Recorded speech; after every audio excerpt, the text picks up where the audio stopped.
It's Tuesday, June 26. This is the news on PBCJ. I am Simone Absalom. Following an inspection of critical drains as part of hurricane preparations, the Kingston and St. Andrew Municipal Corporation has said plastic bottles continue to account for most of the solid waste found in the city's drains. Kingston's Mayor, Delroy Williams, who on Sunday led the inspection, expressed grave concern, noting that of the 600 million plastic bottles generated annually, only £1 million are removed. Furthermore, he expressed concern that cuttings from trees are also improperly disposed of in drains. Mr. Williams said these debris result in overflow, causing serious damage to property and the road network during heavy rains. The mayor added that the municipal corporation has to fork out millions of dollars annually to clean drains, funds which could be allocated to develop further infrastructure. Jamaica's most powerful private sector groups are demanding a forensic audit of Petrojam and the Universal Service Fund.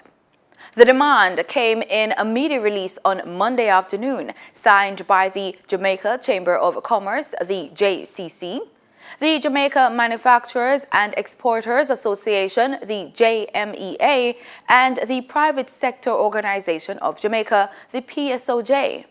They say it is clear Petrojam is an example of the chronic malfunctioning of statutory boards and a case study in how the piecemeal and dysfunctional administration of governance processes allows for the plundering of state resources, panders to cronyism, and provides fertile soil for corruption.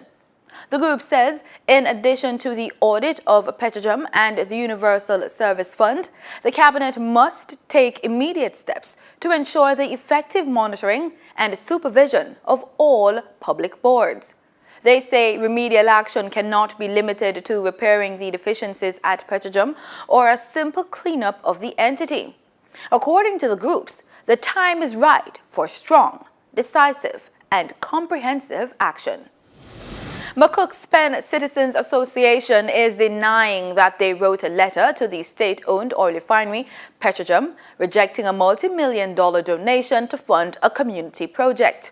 Instead, they are alleging that McCook's Pen was fraudulently denied $9 million in funding from the entity.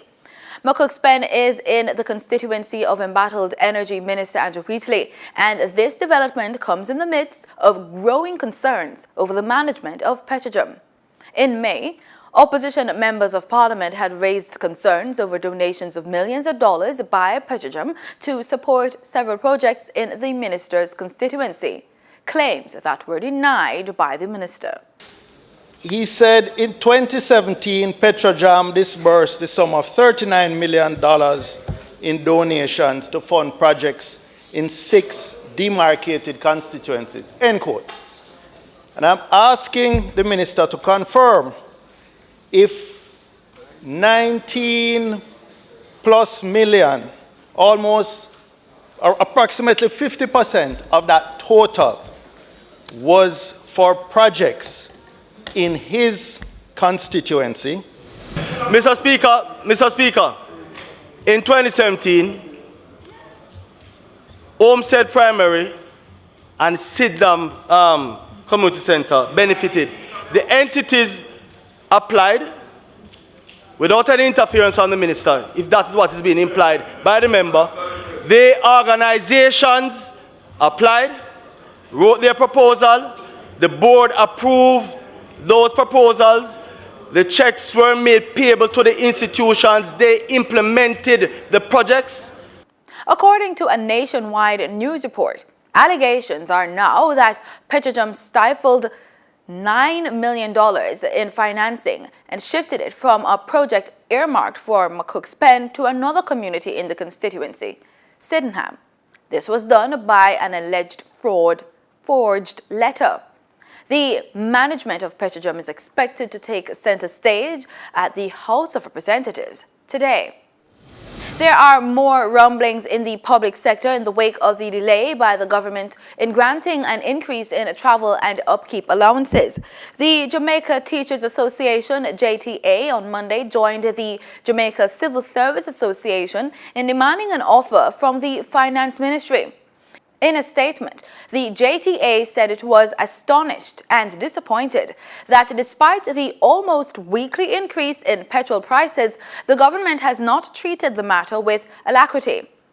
It said this is negatively impacting public servants in carrying out their duties. The JTA added that the matter has been outstanding since April 1, 2017, and the Ministry of Finance must act swiftly to resolve it in the interest of maintaining harmony in the public sector.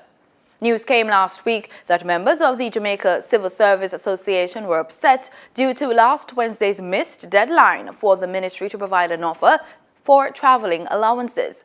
The ministry cancelled a meeting with the association to discuss the matter. The association subsequently issued a news release warning that normality could not be guaranteed in the public sector if an offer is not presented. President of the Bar Association, Jacqueline Cummins, says the police investigations are better needed for plea bargaining program to be a successful initiative.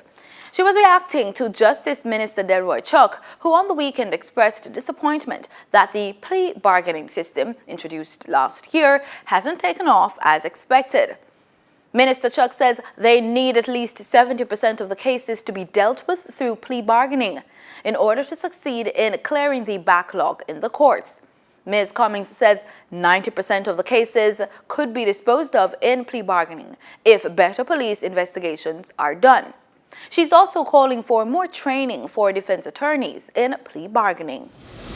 Opposition spokespolitician Damian Crawford has slammed his People's National Party, the PNP, for what he suggested is resistance within the organization to his interest in serving in the top leadership. Crawford, who made it clear that he wants to contest one of the PNP's 4 vice presidential posts when the party meets at its annual conference in September, told a PNP divisional conference at Mayday High School in Manchester Central Sunday night that having the opportunity to serve would fulfill a personal ambition, of which his deceased father would be elated. He also said that the PNP could reap several advantages from his service in the leadership. Crawford said that he has been labeled as indisciplined, but argued that indisciplined people are those who are not honest with public funds. He said that he felt the need to make his level of interest in the position of vice president known in the manner he was doing because he felt it was necessary. In regional news, Trinidad's opposition leader, Kamala Persad-Bissessar, is calling for the resignation of National Security Minister Edward De Leon. In a statement, Persad-Bissessar said De Leon had not presented a clear plan to curb the country's crime rate. We have more in this report. With the Honourable Minister doing the electric slide. Yes? And that's all good. That's all well and good. But what about, his performance in bringing the murder rate to slide down that murder rate? What about, when you look at things, it's shaky and it's electric. And what's electric? The only thing electric is a terrifying situation in this country when it comes to crime. But this motion brought by my colleague, I congratulate him for his contributions, and I await to hear with bated breath what it is government would tell us that they have in mind to put a slide on the increase in murder rate.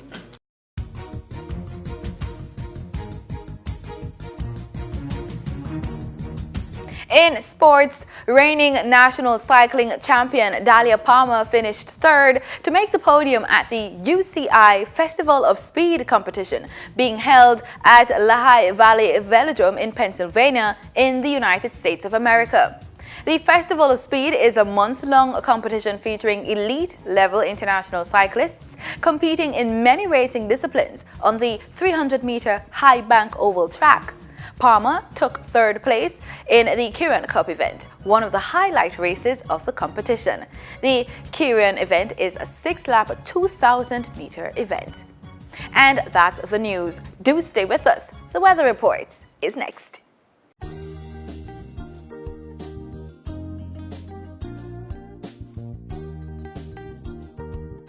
This is PBCJ's weather report. Thanks so much for staying with us. Let's start as usual with our local currents. In Jamaica, across the island today, we're looking at temperatures between 29 and 34 degrees Celsius. We're also seeing some cloudy conditions forecast throughout the 14 parishes. We could be getting some rainfall over there in Portland, though. Let's take a look at what's happening in Kingston. We're seeing our 7-day forecast for Kingston. There's a 10% chance of rainfall today. We're looking at warm temperature today between 27 and 31 degrees Celsius. Throughout the week, though, temperature is going to be fluctuating between 23 and 31 degrees Celsius. We're looking at a 20% chance of rainfall going into the weekend. We could be seeing an increase in our chance of rainfall going up to at least 70%. In our forecast for Montego Bay St. James today, we are looking at a temperature between 25 and 30 degrees Celsius. For tomorrow, though, we're seeing the same chances, but a 30% chance of rainfall.